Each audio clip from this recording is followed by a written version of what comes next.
Oh, hoy, hoy, welcome to a brand new edition of the Ramble on Reactions. Sitting next to me is Handsome Dan 9. Sitting right over there is clever Eric Muller in 3 dimensions. Well, here, not. Yeah, we forgot to tell you, put on your glasses for this one. Put on your But, that's intense. I don't know if anyone else is going to want to keep watching.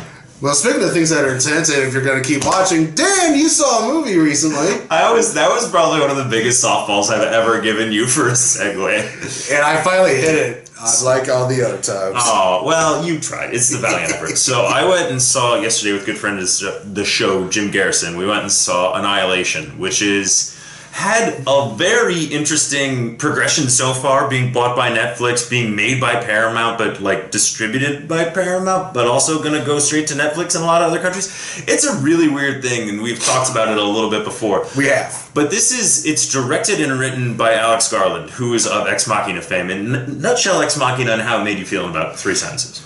So how much I love Ex Machina in 3 sentences? Sure. Visually impressive, great performances, and goes in directions you didn't think it was going to. Okay, so Annihilation is a movie starring based on the original property. Okay. Annihilation is a movie starring Natalie Portman, Jennifer Jason Leigh, Tessa Thompson, a couple other great female actors that I couldn't pull their names right now, and Oscar Isaac. It's a very small cast, and it feels probably like Ex Machina. It's a pretty small film. Like, it's more of an adventure film than we're used to seeing, and it's definitely like a sci-fi mind bender. Literally, the plot of this movie is there's been a meteor or something from space that hits a lighthouse and is slowly spreading across, like, part of America. Okay. And they call it the Shimmer, and no one knows what it is, and people go in and they don't come out. And that's the plot of the movie. From there's not a whole lot else I can tell you without going into spoiler territories. So how much is this inspired by the Fuel song Shimmer? Oh man, she calls me from the cold. Yes! I love that song. So it was another really easy softball. Now we're just playing catch right here. This is fun. So go over some positives of the film. Okay, so some positives of this movie, again, like I was talking, very visually stunning, a lot of really interesting sci-fi effects. Again, I cannot stress how good of a strong female cast this is, because Oscar Isaac is not only like the only like male actor you also have worth crediting. Yeah, Benedict Wong is in it as well. Oh, okay. But he's not in it very much, like maybe 15 minutes of the entire film. But that's it. You're just following this group of female adventurers into the Shimmer and everything that happens therein. Nate described one scene as pure nightmare fuel. I wouldn't go that far. It was very cringeworthy for me, and I'm not like squeamish. And I'm watching this one particular scene, and I'm like, yeah. And then there's another one which is very intense. Holding Jim's hand so tightly. Nah, don't let me go. I'll never let go, Jim. That was really good. As far as negatives go, the closest thing I can compare this movie to in feel is Arrival. But I feel like Arrival is like you watch it once and you get it, and then on the second and third times you're gonna watch it more and more, appreciate it more. Exactly. This film, I feel like I could watch 7 times and still have no idea what's going on.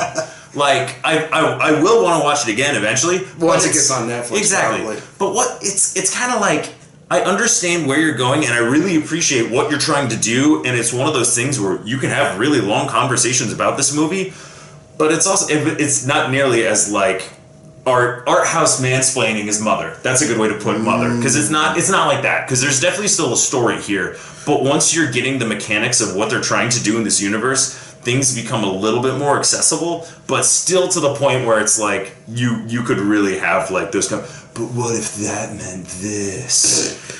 And then everything what if else the shark alligator means this? Yeah, like that's not an exaggeration. You could literally have that conversation about this film. Oh, fantastic! Squad goals. Yes, exactly, squad goals. But it wasn't quite as much as like when I got out of Mother. I'm like, what the fuck did I just watch? I remember that text. Yeah, this was like. I know kind of what this movie was going for, but I don't know how well it succeeded. And I think another one of Nate Cutler, and writer extraordinaire, good friend of the show, one of his big critiques was 2/3 of a good movie and then kind of a strange third act. The third act doesn't really go off the rails, but I think it's like another one of those things that has a very specific intention.